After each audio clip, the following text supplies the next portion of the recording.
Ya, shalom, selamat malam. Perkenalkan nama saya Chris Liling dengan NIM 224611207 dari kelas B3 Kecerdasan Buatan. Jadi saya akan menjelaskan cara belajar kecerdasan buatan supervised, unsupervised, reinforcement learning. Yang kedua, metrik performa metode pembelajaran AI supervised, unsupervised, reinforcement. Ya, kita masuk ke dalam pengertian supervised. Jadi supervised ini adalah metode pelatih model komputer menggunakan data yang sudah memiliki label jawaban yang benar agar model bisa dapat belajar pola dan memprediksi output untuk data baru yang belum pernah dilihat seperti mengenali gambar kucing atau memprediksi harga murah berdasarkan data historis. Kita masuk ke dalam cara kerja. Cara kerja kumpulkan data berlabel, data dimasukkan ke model, model membandingkan hasil prediksi dengan label asli, kesalahan atau error digunakan untuk memperbaiki model proses ulang sampai akurat. Kita masuk dalam gambar. Inilah gambar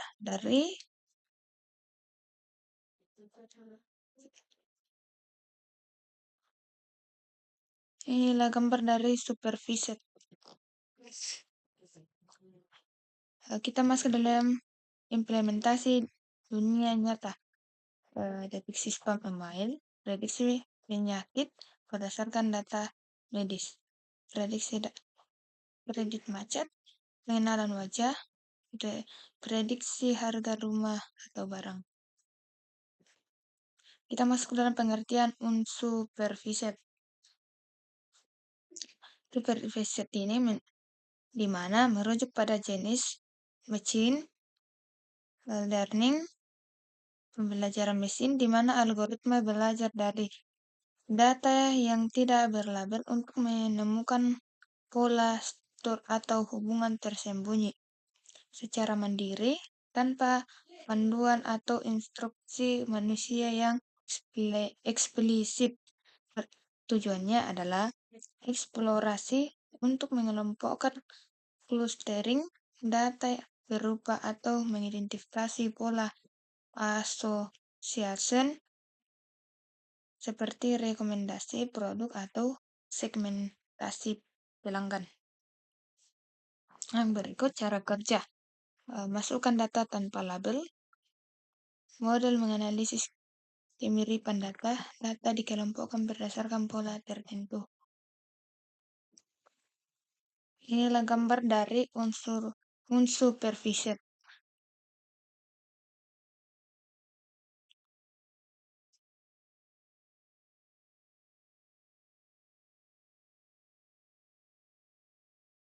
Yang berikut, implementasi dunia nyata.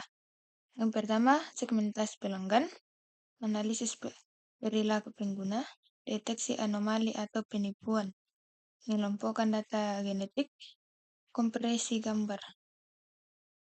Nah, kita masuk ke dalam pengertian reinforcement learning. Paradigma pembelajaran mesin di mana agen mempelajari cara perilaku di lingkungan tertentu untuk memaksimalkan penghargaan kumulatif imbalan dalam jangka panjang. Cara kerja, agen melakukan aksi lingkungan, memberi reward atau hukuman. Agen memperbarui strategi polisi, tujuan memaksimalkan total reward. Inilah gambar dari reinforcement learning.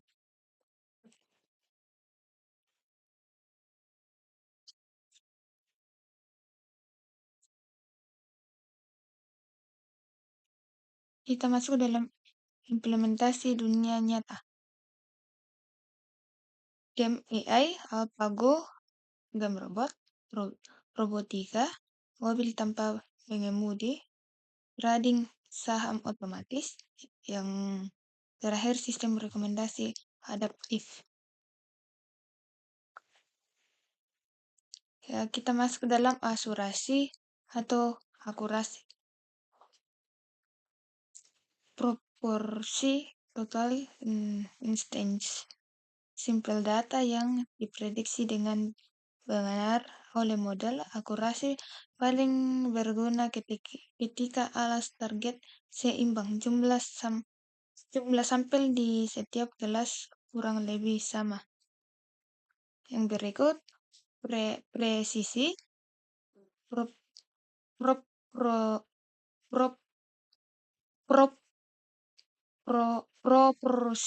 proporsi eh, hasil positif yang benar, positives dari total hasil positif yang diprediksi oleh model, positif plus false positives. Presisi mengukur seberapa relevan hasil yang dikembalikan dan sangat penting ketika biaya kesalahan positif, false positif tinggi. Nah, berikut result sensitivitas atau penarikan. Proposisi hasil positif yang benar, proses dari semua instansi yang sebenarnya positif, positif plus false.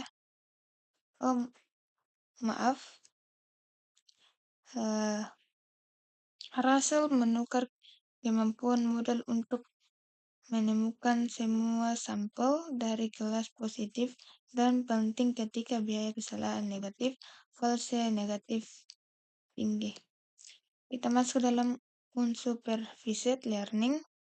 Metrik untuk unsupervised learning sering digunakan untuk mengevaluasi kualitas, mengelompokkan clustering karena tidak ada label kebenaran data ground truth yang diketahui sebelumnya.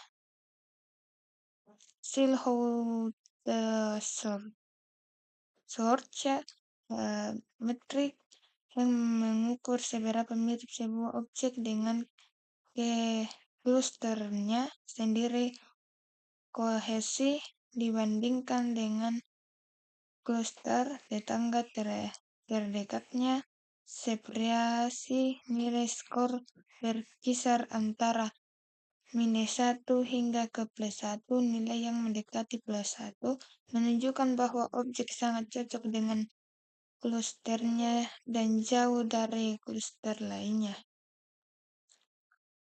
Yang berikut the Fierce-Boldin Index, metrik yang mengevaluasi rasio rata-rata antara penyebaran di dalam cluster, intra-cluster setter, dan jarak antara cluster inter-cluster distance.